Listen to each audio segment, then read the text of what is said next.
کوئی کام انتقال کے بعد بھی نہیں رکا. لوگوں نے پوچھا کہ ماں کے انتقال کے بعد کیسے آپ کا کام ہوتا تھا؟ آپ فرماتے محبوب الہی فرماتے میں اپنی ماں کی قبر پہ جاتا تھا, قبر کے قریب بیٹھ کے اپنے ہاتھوں کو اٹھا کے دعا کرتا تھا, قبر کے نیچے میری ماں آمین کہتی تھی, میرا کام بن جایا کرتا. اقبال دانش الہ آبادی نے کہا تھا ساتھ لیتا جا سفر میں کام آئے گا تیرے, ماں کا ایک لفظ دعا مشکل کشا ہو جائے. ذرا ہاتھ اٹھا کے بتائیں کتنے لوگوں کی ماں زندہ ہے؟ بولے اے اللہ تیرا شکر ہے. پھر سے بولے, پھر سے بولے. بہت بڑی نعمت ہے یہ جو آپ دیکھ رہے ہیں ان کی بہاریں, ان کی آواز کی یہ جو چاشنی باقی ہے نا, یہ علماء کرام کا جو بھرم بچا ہے, قلیل تنخواہوں پہ اپنی راتوں کو حضور کی محفلوں میں بغیر کسی مفاد کے گزارتے ہیں. یہ سب ماں کی دعا کا بھرم. رب کعبہ کی قسم آپ کے گھروں میں وہ گھر اجڑ جائیں گے تیسری نسل میں جس گھر میں ماں کو تکلیف دی جاتی ہے. وعدہ کرو اپنی ماں کا ہاتھ چوم کے کہیں بھی جائیں گے نکلیں گے انشاءاللہ. انشاءاللہ بولے. ماں کو کبھی تکلیف نہ پہنچانا انشاءاللہ بولے. معلوم ہے ایک ڈیلیوری کے وقت تکلیف کتنی ہوتی ہے؟ ڈاکٹر سائنس کے لوگوں کو کہنا ہے ایک ماں جب اپنے بچے کو جنتی ہے نا, اس وقت ماں کو جو درد ہوتا ہے, اگر وہ درد 60 یا 70 مردوں کو بانٹ دیا جائے تو ہو سکتا ہے یہ مرد مر بھی سکتے ہیں. ڈیلیوری میں اتنی تکلیف ماں کو ہوتی ہے, لیکن تم مسکراتے ہوئے پیدا ہوئے, وہ اپنی تکلیف بھول گئی. اس نے تمہیں دیکھا میرا بچہ مسکرا رہا ہے, وہ بھی مسکرانے لگی. اس کا جسم ٹوٹ چکا ہے, بلیڈنگ کی وجہ سے جسم کی طاقت باقی نہ رہی, لیکن تمہاری زندگی میں اس نے اپنی زندگی بچا کے رکھی. حضور غوث پاک کے بیٹے شیخ بشیر گیلانی بغداد شریف میں حیات سے ہیں. میری دعا ہے کہ میرے ان بھائیوں کو اور آپ سب کو ان کی زیارت نصیب ہو جائے. میں ان کے گھر پہ گیا ہوں, مجھ سے بولے آصف, میں نے کہا نام شیخی, بولے کہ کورونا وائرس کے دور میں میری ساری بچیاں جو ہے وائرس کے شکار تھیں.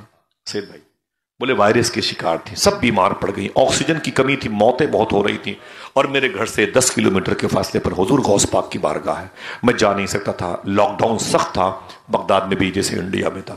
شیخ بشیر کہتے ہیں آصف میں پریشان ہو گیا, بچوں کی دوا بھی نہیں ملتی تھی, جینے کی بھی امید نہیں, مرنے کی پوزیشن پہ بچے تھے, میں کہاں جاتا, میرے ساری بچے بیمار پڑ گئے. میں جب تھک گیا اب میں سمجھ گیا کہ میں ہار گیا, اب کسی کام کا نہ رہا, اب میری بچیاں نہیں بچیں گی.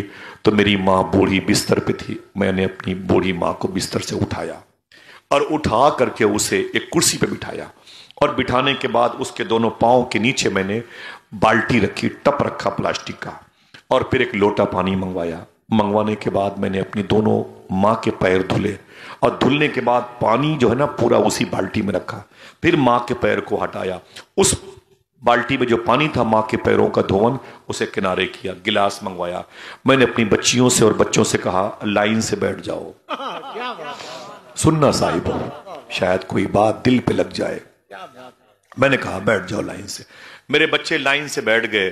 پھر میں اسی بالٹی سے اپنی ماں کے پیروں کا دھون گلاس میں نکالتا جاتا تھا اور اپنی بچیوں کو اپنے بچوں کو دیتا جاتا تھا, اور کہتا تھا کہ پی لو پی لو, کسی اور وجہ سے تمہیں موت آ سکتی ہے لیکن کورونا کی وجہ سے تمہیں موت اب نہیں آ سکتی ہے, اس لیے کہ تمہیں میں نے اپنی ماں کے پیروں کا دھون پلا دیا. یہ ماں ہوتی ہے. کیا کہا میرے آقا نے, کاش میری ماں زندہ ہوتی, کاش میری ماں زندہ ہوتی. جن کی مائیں ہیں پھر سے اٹھائیں اپنے ہاتھوں کو, بولے اے اللہ تیرا شکر ہے, ماں سے محبت کیا کرو انشاءاللہ. دل سے بولیں ماں کا ادب کیا کرو, کہیں بھی جائیے گا تو ماں کا ہاتھ چوم کے جائیے گا انشاءاللہ. بولیں دل سے بولیں انشاءاللہ, ٹھیک ہے. اور جن کے ماں باپ ان ماں کا انتقال ہو گیا وہ اپنے ہاتھ اٹھائیں, اللہ کی مرضی ہے اس میں بھی شامل ہوں. جزاک اللہ جزاک اللہ. اٹھائیں, دعا کریں اللہ ہم سب کی ماؤں کی مغفرت فرمائے, حضور کی امی جان کے صدقے میں, سیدنا شیخ کی امی جان کے صدقے میں, آمین کہہ دو انشاءاللہ. ماں کی قبروں پہ جایا کرو انشاءاللہ. بولے انشاءاللہ. میرے یہ رستم بھائی جانتے ہیں, گھر کے قریب میں ایک صاحب ہیں, ان کا نام ہے امانت. ان کے گھر پہ ایم پی سے ایک دوست ان کا ملنے آیا, تو جب وہ مغرب کی نماز پڑھ کے وہ جا رہا تھا تو معلوم ہے اس نے کیا کہا, یار میرے دوست یہ بتا قریب میں کوئی قبرستان ہے کیا؟ کہا کیوں؟ کہا بول ہے کیا؟ بولے قریب میں قبرستان ہے. وہ جلدی سے دوڑ کے گیا, اس قبرستان میں فاتحہ پڑھ کے واپس آ گیا. کہا کہاں گئے تھے؟ بولے قبرستان ہے. بولے کیوں؟ بولے 16-17 سال پہلے میری ماں کا انتقال ہوا تھا, میں بلا ناغہ اپنی ماں کی قبرستان پہ جاتا ہوں. پھر میں نے اپنے علماء کرام سے پوچھا کہ اگر میرا کبھی ناغہ ہو جائے تو میں کیا کروں؟ میں نہیں چاہتا نا کہ میری ماں کی قبر پر میری حاضری کا کوئی ناغہ ہو. تو علماء کرام نے کہا جہاں رہا کرو وہاں کی قبرستان میں فاتحہ پڑھ لیا کرو. میں ڈر گیا کہیں ناغہ نہ ہو جائے. صوفیہ نے سوری فرماتے ہیں قبرستان کے قریب سے گزرا کرو تو قبر کے مردوں کو کچھ دے دیا کرو تاکہ ان کا حق مارنے والوں میں شامل نہ رہو. ٹھہر کے سلام کر لیا کرو, ایک مرتبہ سورہ فاتحہ پڑھ لیا کرو. انشاءاللہ بولے. اپنی ماں کی قبروں پہ جانا, باپ کی دادا کی قبروں پہ جانا, کچھ دیر تک بیٹھنا وہاں پر. صوفیہ فرماتے ہیں ایک قبرستان میں اگر 100 مردے ہوں تو یہ سوچ کے مت جاؤ کہ یہاں میرے ماں میرے باپ دفن ہیں, یہ سوچ کے جایا کرو کہ اس قبرستان میں اگر 100 مردے ہیں تو 100 مرتبہ مدینے والے آقا یہاں تشریف لا چکے ہیں. یہ حضور کی گزرگاہ ہے, یہ حضور کی جلوہ گاہ ہے. اور جب جایا کرو خالی ہاتھ مت جایا کرو, 5 روپے 10 روپے کی چینی لے کے جایا کرو. انشاءاللہ بولے. یہ طریقہ صوفیہ کا ہے. بسکٹ 1-2 پیکٹ پارلے کے لے لے, نمکین سیو لے لے. صوفیہ فرماتے ہیں تم تو چلے جاتے ہو, تمہاری ماں کی قبرستان کے قریب پیڑوں کے قریب چونٹیاں رہتی ہیں, پرندے رہتے ہیں. اگر تم نے ان کا خیال رکھا تو وہ دعاؤں سے تمہاری ماں کا خیال رکھیں گے. ایسا کریں گے انشاءاللہ. حضور غوث پاک کی امی کا نام اب مجھے جلدی بتائیں, کیسے امید رکھوں آپ کو کل تک یاد رہے گا. جلدی بتائیں غوث پاک کی امی کا نام کیا تھا؟ نہیں میں بھی آرام کروں آپ بھی آرام کرو. کتنی دیر کے بعد یاد آتا ہے نہ مجھے کوئی تکلیف, نہ پل سے گر رہا ہے. ہاں سمجھ رہے ہیں. بتائیں غوث پاک کی امی کا نام کیا تھا؟ 5 6 7 8 سال کے بچے وہ بتائیں, بڑوں سے مطلب نہیں. بتائیں بیٹا. میں نے بتایا ابھی 10 منٹ پہلے. غوث پاک کی امی کا نام کیا ہے؟ مخدومہ فاطمہ ام الخیر. کیا نام ہے؟ مخدومہ فاطمہ ام الخیر. کنیت امت الجبار بھی ہے. ٹھیک ہے. مدہ شریف جیلان میں ہے, ایران کے. وہ بہت دور ہے, تقریباً 12 گھنٹے مستقل بس چلتی ہے, تب جا کے ان کے روزے پر حاضری ہوتی ہے. چلیں گے نا انشاءاللہ؟ ان کے روزے پہ چلیں گے. ایسے انشاءاللہ بولیں گے تو واپس آ جائیں گے ایئرپورٹ سے. اور دل سے بولیں, دل سے. سمجھ میں آیا کہ آپ دانا چاہتے ہیں. ٹھیک ہے, سمجھ رہے ہیں آپ. چلیں گے نا انشاءاللہ. حضور غوث پاک کی امی, غوث پاک کے ابو شیخ موسیٰ جنگی دوست اکٹھا ہوئے. شادی ہو گئی. 25 سال عمر, 30 سال 35 ہو گئی, 40 45 55 50 55 59 59 سال غوث پاک کی امی کی عمر ہو گئی. 59 کتنی؟ 59 سال. ابھی ان کے گھر میں کوئی اولاد نہیں پیدا ہوئی. میری بہنوں سننا, حضور غوث پاک کی امی کی عمر جب 59 سال کی ہو گئی تب تک ان کے گھر میں کوئی اولاد نہیں پیدا ہوئی. ٹھیک ہے. جب ان کی امی کی عمر 60 سال کی ہوئی اس وقت ان کے گھر میں پہلی بہار بن کے شیخ عبد القادر جیلانی پیدا ہوئے. اور یہ بلاد فارس کا بیلٹ ہے. یہ زمین فلاں ضلع میں آتی ہے, یہ زمین فلاں ضلع میں آتی ہے, یہ زمین یو پی میں ہے, یہ زمین ہریانہ میں ہے, یہ زمین بہار میں ہے. ایسے ہی غوث پاک کا پیدائش جو شہر ہے جیلان وہ بلاد فارس میں آتا ہے. فارس یہ عجم میں آتا ہے, عرب کا حصہ نہیں ہے. سائنس کہتی ہے کہ عرب کی عورتیں اگر 65 سال کی بھی ہو جائیں تو بچوں کو پیدا کر سکتی ہیں, لیکن غیر عرب کی عورتیں, ہمارے اور آپ کے ملک کی عورتیں 60 سال کی ہو جائیں گی تو بچے نہیں پیدا کر سکتی. وہ اسٹیمنا ان کے اندر ہوتا نہیں ہے. بقیہ رب چاہے تو وہ تو میاں بیوی کا بھی محتاج نہیں. بغیر ماں باپ کے اس نے آدم علیہ السلام کو پیدا کیا. غوث پاک کی امی کی عمر جب 60 سال کی ہوئی تب حضور غوث پاک پیدا ہوئے. سبحان اللہ کہہ دو, اونچی بولے ماشاءاللہ. حضور سرکار غوث اعظم رضی اللہ تعالیٰ عنہ کی آمد ہوئی. میرے آقا سیدنا شیخ عبد القادر, ایک بات کا اشارہ کرنے کا مجھے حکم تھا.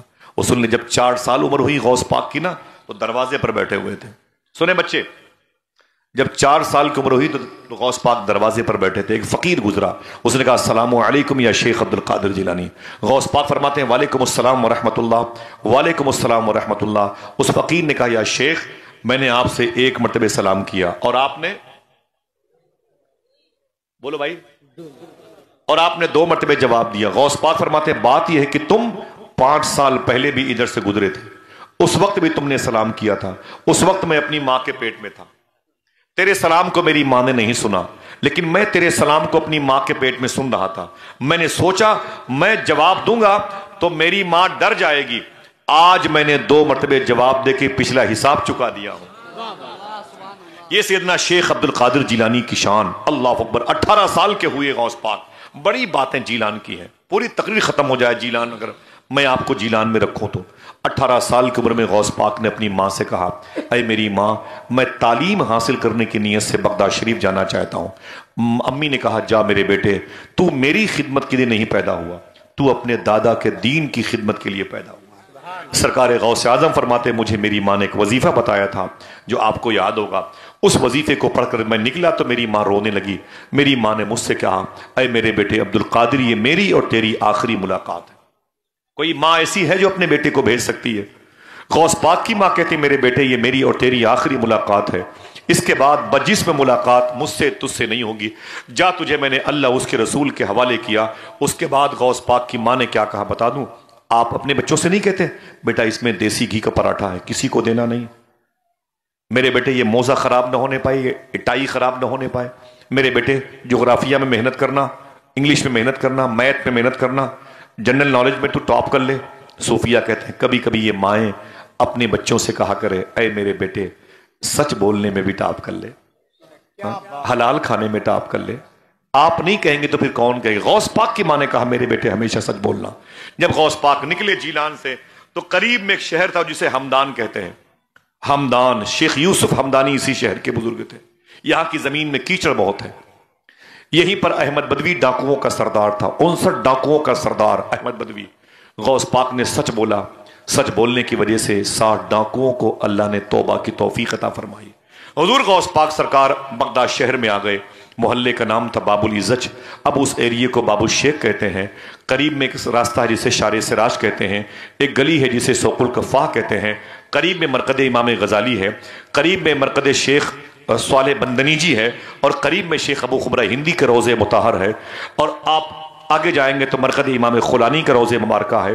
1 کلومیٹر کے فاصلے پر نہر دجلہ ہے، دجلہ کراس کریں گے تو وہاں کا بدیش منترالے ہے، سامنے وزارت الخارجیہ کے وزارت صالحیہ کا بورڈ لگا ہوا ہے۔ دائیں طرف چلے جائیں گے تو آپ کو شیخ جنید بغدادی کا روضہ ملے گا، شیخ معروف کرخی کا روضہ ملے گا۔ پورے بغداد میں بزرگوں کی مزارات مبارکہ ہے۔ ابھی وقت نہیں ہے، سرکار غوث اعظم 18 سال کی عمر میں بغداد آئے، اور رات کا وقت تھا جب بغداد میں آپ میں داخل ہوئے۔ رات بھر سردی میں ٹھٹورتے رہے غوث پاک، اور اس کے بعد صبح کو کلاس میں داخل ہوئے۔ اسکول کے جو محدث تھے ان کا نام تھا شیخ حماد دباس، ان کے اسکول میں سب سے پیچھے بیٹھ گئے غوث پاک۔ 18 سال کی عمر میں آج پہلی مرتبہ کلاس جوائن کیا ہے۔ حضور غوث پاک جیسے بیٹھے پیچھے، ویسے ہی غوث پاک سرکار کے استاذ نے کہا، اے میرے بچوں سنو، ابھی جو بچہ اندر آیا ہے اس کو باہر کر دو۔ طلبہ کرام اٹھے اور غوث پاک کا بازو پکڑ کے غوث پاک کو باہر کر دیا کلاس روم سے۔ غوث پاک باہر گئے، حدیث مصطفیٰ کی تاثیر نے پھر کھینچ لیا، پھر اندر آ گئے۔ جب سرکار غوث اعظم اندر آئے تو پھر استاذ حماد دباس نے کہا وہ پھر آ گیا، اسے پھر باہر کرو۔ سرکار غوث اعظم کو پھر باہر کر دیا گیا، پھر باہر گئے، پھر تھوڑی دیر کے بعد اندر آ گئے۔ جب تیسری مرتبہ اندر آئے نا تو بچوں نے پھر غوث پاک کو باہر کرنا چاہا، تو شیخ حماد دباس نے کہا نا نا نا نا نا نا، اس بچے کو میرے پاس لاؤ، اس لڑکے کو میرے پاس لاؤ۔ حضور غوث پاک کو شیخ حماد دباس نے قریب بلایا اور بلا کے پوچھا تیرا نام کیا ہے؟ کہا عبد القادر۔ کہاں کے ہو؟ کہا جیلان کے۔ ایران کے ہو؟ ہاں ایران جیلان کا ہو۔ یہاں کیا کرنے آئے ہو؟ کہا تعلیم حاصل کرنے آیا ہوں، آپ کی درسگاہ میں بیٹھ کر کے آپ کے فیض کو حاصل کرنا چاہتا ہوں۔ حضور غوث پاک کی پیشانی چومی حماد دباس نے اور اپنے بچوں سے کہا تم کیا سمجھتے ہو یہ بچہ پڑھنے کے لائق نہیں ہے؟ سنو، میں تو اس کے صبر کا امتحان لے رہا تھا اور بار بار اسے باہر کر رہا تھا ان کی، تاکہ تمہاری توجہ اس پر ہو جائے۔ پھر حضور غوث پاک کی پیشانی چومی، غوث پاک کو سینے سے لگایا اور ایک جملہ کہا، اے بیٹے عبد القادر، آج میرا دور ہے۔ ایک ایسا دور آنے والا ہے بغداد کا جب اللہ کے حکم سے تو اعلان کرے گا قدمی ہادہی الی رقبۃ کل ولی اللہ، میرا یہ قدم تمام اولیاء کی گردن پر ہے۔ تب شیخ حماد دباس نے اپنی داڑھی پکڑی اور فرمایا سن عبد القادر، جب تیرا دور آئے تو اس بوڑھے کو بھولنا نہیں۔ اتنا کہا غوث پاک نے 7 سال تک اس ادارے میں تعلیم حاصل کی جس کا نام ہے جامعہ نظامیہ۔ غوث پاک نے جس مدرسے میں تعلیم حاصل کی اس کا نام ہے جامعہ نظامیہ، اس ادارے کا نام ہے جامعہ نظامیہ۔ کیا نام ہے؟ سب بولے اس مدرسے کی اہمیت معلوم ہے؟ کیا فرمایا غوث پاک نے؟ اس مدرسے کے قریب سے گزرنے والا آدمی، قریب سے گزرنے والا آدمی بڑا سے بڑا بھی گنہگار ہوگا تو اللہ اس کے عذاب میں کمی کر دے گا۔ قریب سے گزرنے والے کی یہ قسمت اتنی بلند ہوتی ہے. سیدنا شیخ نے فرمایا 7 سال تک غوث پاک نے اس ادارے میں تعلیم حاصل کی. پھر وہاں سے تقریباً 40 کلومیٹر کا فاصلہ طے کیا جسے مدائن کہتے ہیں، جہاں سرکار سلمان فارسی کی مداح شریف ہے. آپ ان کے بارے میں نہیں جانتے، اگر جانتے ہوتے تو آپ کو رسیوں میں باندھ دیا جاتا تب بھی سبحان اللہ کہتے. یہ وہ صحابی ہیں جن کے بارے میں حضور نے فرمایا تھا جنت والے دنیا والے جنت کو ڈھونڈتے ہیں، جنت میرے سلمان فارسی کو ڈھونڈتی ہے. ان کے قریب میں حضور کے سب سے پرائیویٹ صحابی حذیفہ یمانی لیٹے ہوئے ہیں. قریب میں امام طاہر، امام جعفر صادق کے بھائی، امام باقر کے بیٹے، امام زین العابدین کے پوتے، امام موسیٰ کاظم کے ابو، امام علی رضا کے دادا، امام محمد جواد تقی کے پردادا کے سگے بھائی امام جعفر صادق کے بھائی امام طاہر لیٹے ہوئے ہیں. ان کے قریب میں جناب جابر انصاری کے بیٹے عبداللہ انصاری لیٹے ہوئے ہیں. وہیں پہ قریب میں ایک جنگل ہے، جنگل کے سامنے کسرا کا محل ہے، جو محل حضور کی پیدائش پہ جس کی دیواریں پھٹ گئی تھی. قریب میں نہر دجلہ ہے. وہیں پر کھڑے ہو کے ڈاکٹر اقبال نے کہا تھا دشت تو دشت ہے دریا بھی نہ چھوڑے ہم نے. شعر سنا ہے، کہاں کہا گیا وہیں کہا گیا. یہ اسی زمین پر یہ سلمان فارسی کا روزہ ہے. غوث پاک نے اسی جنگل میں